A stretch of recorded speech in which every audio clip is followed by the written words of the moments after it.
اللہ الرحمن الرحیم انما یرید اللہ لیذہب عنکم الرجس اہل البیت ویطہرکم تطہیرا صدق اللہ العلی العظیم۔ سب سے پہلے میں عالم اسلام کے تمام مسلمانوں اور مومنین کی خدمت میں 13 رجب المرجب کے حوالے سے ہدیہ تبریک پیش کرتا ہوں کہ آج کا وہ دن ہے جب جوف کعبہ میں امیر المومنین علیہ الصلوۃ والسلام تشریف لائے۔ میرے محترم سامعین، ہم نے امیر المومنین کی ذات کو مسالک تک محدود کر دیا، اگرچہ تاریخ گواہ ہے کہ ایک ایسا رویہ رہا ہے عالم اسلام کا امیر المومنین علیہ السلام کی ذات کے حوالے سے کہ جس نے بھی امیر المومنین کے فضائل کو بیان کیا، چاہے وہ جس مذہب و مسلک سے بھی تعلق رکھتا تھا، لوگوں نے اس پر شیعہ ہونے کا الزام لگایا، رافضی کہا، شیعہ کہا، حالانکہ امیر المومنین کی ذات مسالک سے بالا تر کتاب ہے، ذات ہے، اور ایک ایسی ذات ہے کہ جن کی حیات مبارکہ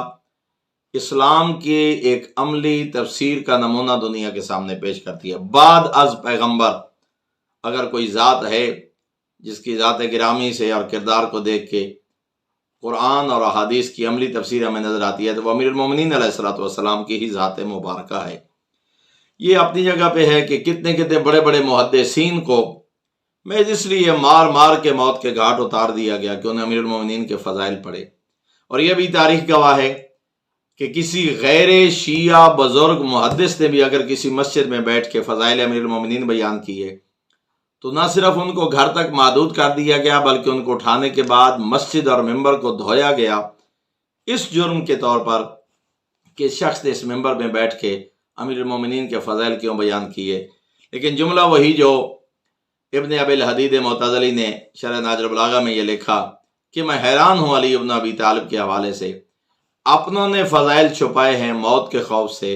غیروں نے فضائل چھپائے حسد کے اور خوف سے، لیکن امیر المومنین وہ زندہ معجزہ ہیں کہ آج جتنی روایات فضیلت امیر المومنین علیہ السلام کی ہمیں نظر آتی ہیں، دنیا میں کسی اور شخص کی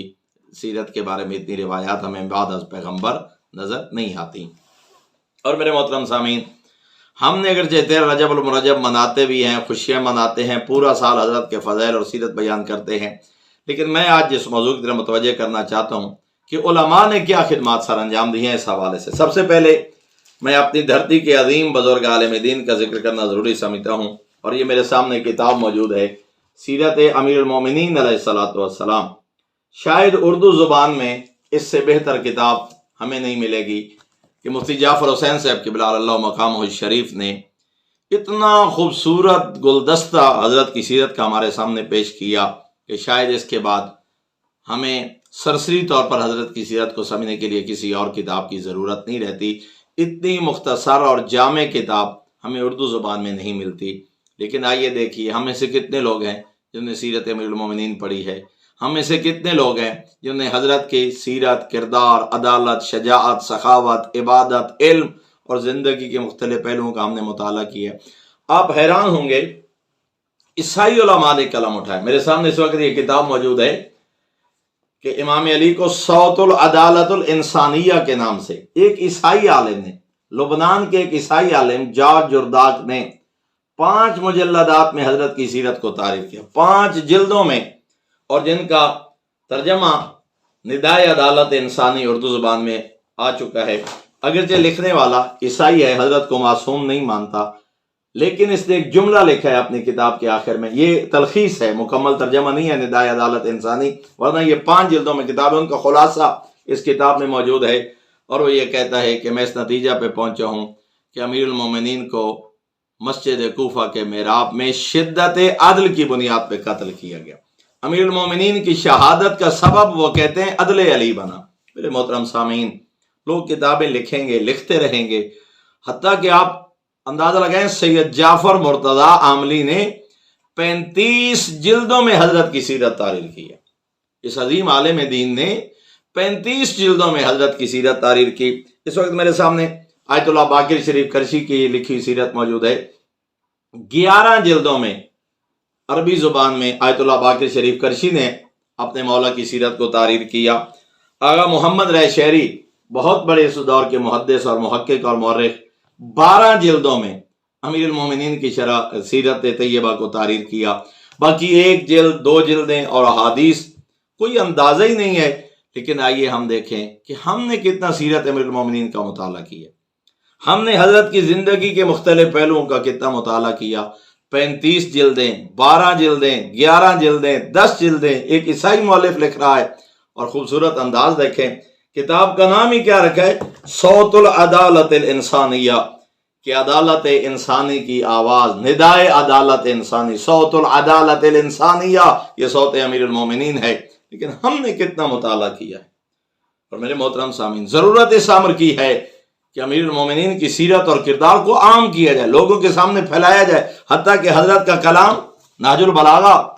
اس دور میں ہمارے سامنے موجود ہے۔ سادہ ترین ترجمہ قبلہ ذیشان حیدر جوادی مرحوم نے امیر المومنین کے کلام کا ترجمہ کیا، اور یہ وہ کلام ہے جس کو اخو القرآن کہا گیا ہے۔ اخو القرآن حضرت کا کلام، باقاعدہ ہر خطبہ کے بعد اور ہر خط کے بعد قبلہ ذیشان حیدر جوادی مرحوم نے مصادر تحریر کی ہے کہ یہ خطبہ کہاں کہاں سے اور کن کن کتابوں میں پہلے سے موجود تھا، جہاں سے سید رضی نے اس کتاب میں اکٹھا کیا۔ اور میرے محترم، مشہور اہل سنت عالم دین حضرت کے خطبہ، اس خطبہ کے بارے میں جس میں سورہ الحاقۃ والتکاثر کی تفسیر امیر المومنین نے بیان کی، ابن ابی الحدید کہتے ہیں میں نے زندگی کے آخری 50 سالوں میں حضرت کا یہ ایک خطبہ 1000 مرتبہ تلاوت کیا۔ اللہ کی قسم کھا کے کہتے ہیں، مجھے اپنے پیدا کرنے والے کی قسم، وہ کہتے ہیں میں نے زندگی کے آخری 50 سالوں میں 1000 مرتبہ حضرت کا یہ خطبہ تلاوت کیا، اور جب بھی میں نے یہ خطبہ تلاوت کیا مجھے یوں لگا کہ جیسے میرے آباء و اجداد قبروں سے اٹھ کے مجھے قبر کے احوال بیان کر رہے ہوں۔ اور خطبہ اشباح کی تفسیر میں تشریح میں لکھتے ہیں، ابن ابی الحدید معتزلی لکھتے ہیں کہ امیر المومنین کے اس خطبے کو اگر دنیا کے تمام فصحاء اور بلغاء، تمام صاحبان فصاحت و بلاغت کا کلام اگر اکٹھا کیا جائے اور امیر المومنین کا کلام سامنے رکھا جائے، تو وہ کہتے ہیں مجھے کائنات کے ہر فصیح و بلیغ کا کلام امیر المومنین کے کلام کے مقابلے میں اگر رکھوں، یوں نظر آتا ہے جیسے خالص سونے کے مقابلے میں مٹی کا مقام ہو۔ امیر المومنین کا کلام خالص سونے کی حیثیت رکھتا ہے، اور دنیا کے ہر فصیح و بلیغ کا کلام مٹی کی حیثیت رکھتا ہے۔ لیکن آئیے اپنے اپنے گریبان میں جھانکیں، ہم نے نہج البلاغہ کا کتنا مطالعہ کیا۔ آج بھی اس مظلوم امام کا یہ کلام مظلوم ہے۔ یہ سب سے بہت بڑا احسان کر گئے علامہ مفتی جعفر حسین صاحب قبلہ، جنہوں نے ترجمہ کیا، اور مرکز افکار اسلامی کی طرف سے جیسے حق بنتا تھا اس عظیم کلام کو شائع کرنے کا، مرکز افکار اسلامی کی طرف شائع کیا گیا اور عام لوگوں تک پہنچانے کی کوشش اور سعی کی جا رہی ہے۔ اور اسی طرح میرے محترم سامعین، ایک اور کتاب نہج البلاغہ اور معرفت امام علی، ایک ایک موضوع پہ ادارے دنیا میں قائم ہو چکے ہیں، جو نہج البلاغہ 200 سے زیادہ تشریح کی کتابیں اور شروحات لکھی ہیں علماء نے نہج البلاغہ کی شرح میں۔ اور اس وقت ہمارے سامنے مرکز افکار اسلامی کی یہ کتب انشاءاللہ مختلف موضوعات پہ آ رہی ہیں۔ اسی طرح میرے محترم سامعین، آیت اللہ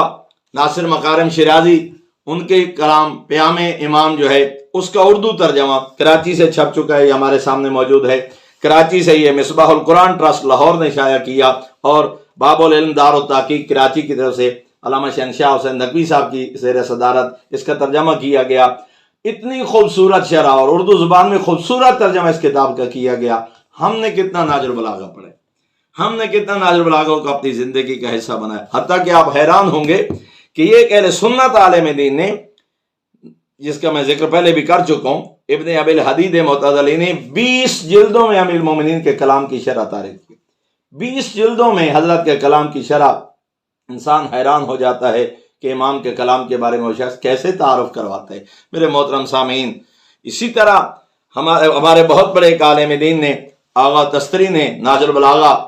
بہج الصباغہ فی شرح نہج البلاغہ، یہ 20 جلدوں میں اس کتاب کو جو ہے ترجمہ کیا۔ آغا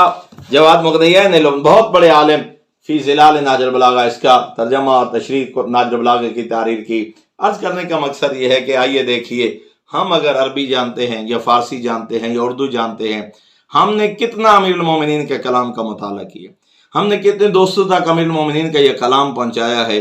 کیا میں امیر المومنین کے اس کلام کے